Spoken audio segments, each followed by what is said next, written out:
Hi, this is Mark Schmaltz, Civil Discourse Now, and this is the second day of December 2024. My guest today, and you're not a guest, you're on here all the time, Oh, Cassie. that's fun. I love being Cassie on. Thank Jackson. you. Cassie, how are you? I'm good. Thanks, Mark.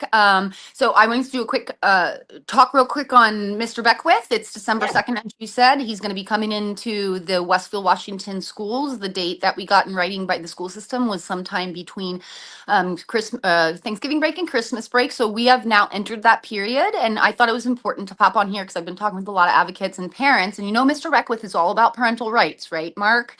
I mean, Yeah.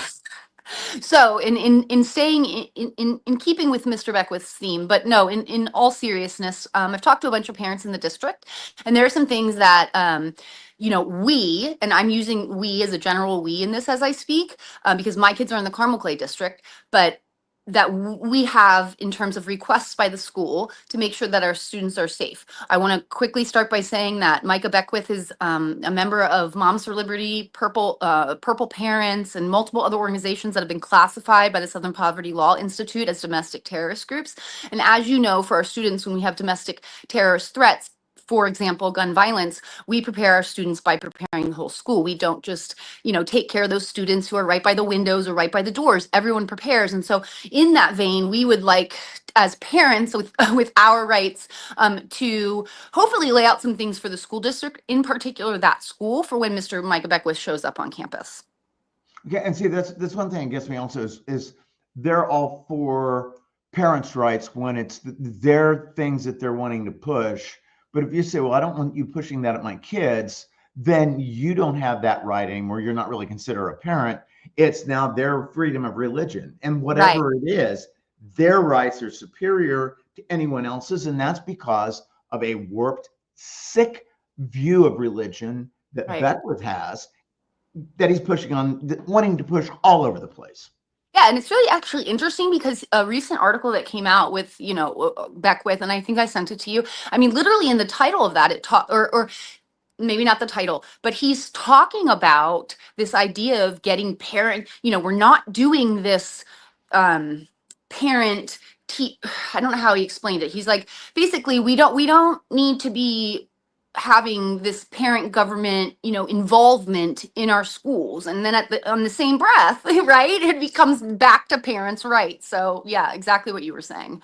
Yeah, because that's also part of they're wanting to make a claim on everyone's rights, and they And really don't. Christianity, right? Being better Christians. So, well, is there anything else to add as far as latest developments on the Beckwith front? Yeah, so what I wanted to do really quickly is just go over some of the things that the parents that I have heard from have asked, and we're going to be putting this in writing and sending this to the school district. It can also be a template for all of the people that are watching this all over the state, as Mr. Beckwith, I'm sure, right, because of his personality disorder, is going to try to push into all of these schools. So we're hoping to kind of, get this going. Let me just start. One of the things that happened that Micah talked about when all this went down with the Westfield, Washington schools, on that little show with like that fake journalist, what's his name or whatever he tries to, Rob. Yeah. Whatever. Anyway, he's like so irrelevant, and so his just show. But anyway, Beckwith went on there and I'm losing my train of thought. Let me go back to what we're going to be asking the school and see if I can remember that. Sure. Oh, I know what I was going to say about that. He spoke about on that show about a situation in Westfield School that had happened about 2 weeks prior, when a female child took a picture of a transgender girl in the bathroom, in the girl's bathroom, and then posted it to her social media account. That child's father took that picture unedited with the child's face on it, this trans child's face on it, and posted it to his social media. Now he got backlash from the school, legal, who called and were like, this is endangering a child, you have to take it down. But Micah noted that story twice on these little podcasts that he did in support of what this man did. So let me clarify, in support of posting, right, and harassing this child. Micah was referencing this and how upset parents were that there was a trans girl in the bathroom and blah, blah, blah, and repping this man who had put this child in danger. So that's where I'm going to stop there and tell you that one of the biggest concerns I think that parents have is like, where's Micah going to be in their space? Where's he going to be in the school? Who's he going to be around? And so what we are asking is that Micah is with a uniform officer at all times when he's in that school. Also, because of the bathroom situation, we are going to ask that Micah is not able to use student bathrooms, or if he does, he will be escorted in there by the police. And in those instances, we would like, hopefully, that his phone is not out, right? He can't be recording our students, and we have concern for that. That's one thing. We think a uniformed officer should be walking him around the school so that students are aware and can, right, move about. We think that parents this time, right, because we're talking about domestic terrorist threat, and these are our parental rights.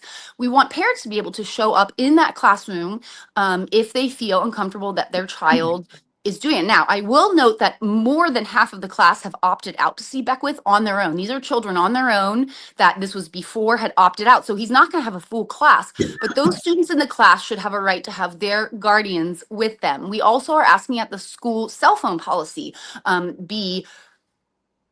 we ask that students will be allowed to use their cell phones and record what Mr. Beckwith says, right? Just so we're clear also, you're saying Beckwith shouldn't have a cell phone to be able to record, but the kids should. Yes. Or if he has a cell phone, the police officer who is in charge of him should make sure that he is not audio recording or video recording anything or taking pictures in the school. Certainly the bathroom is a big place where he's going to need to really hold his urine or whatever if he want. And so also we're encouraging teachers to take off that day. Once we get a date finalized, there'll be students that are taking off. We're going to be getting in touch with ancillary people like the cafeteria, the bus drivers, the people that are cleaning the school, and ask them to take a day off. Go ahead, Mark. Let me let you speak a little bit. No, that was what I was wanting to ask about. So you answered my question. Yeah. So, okay. Then this is Civil Discourse now. We're entering the last month of the year 2024. Cassie, thank you very much for being on here. Thank you. And anyone watching this, just please add to that list. You can message me, okay, with any concerns. Yay!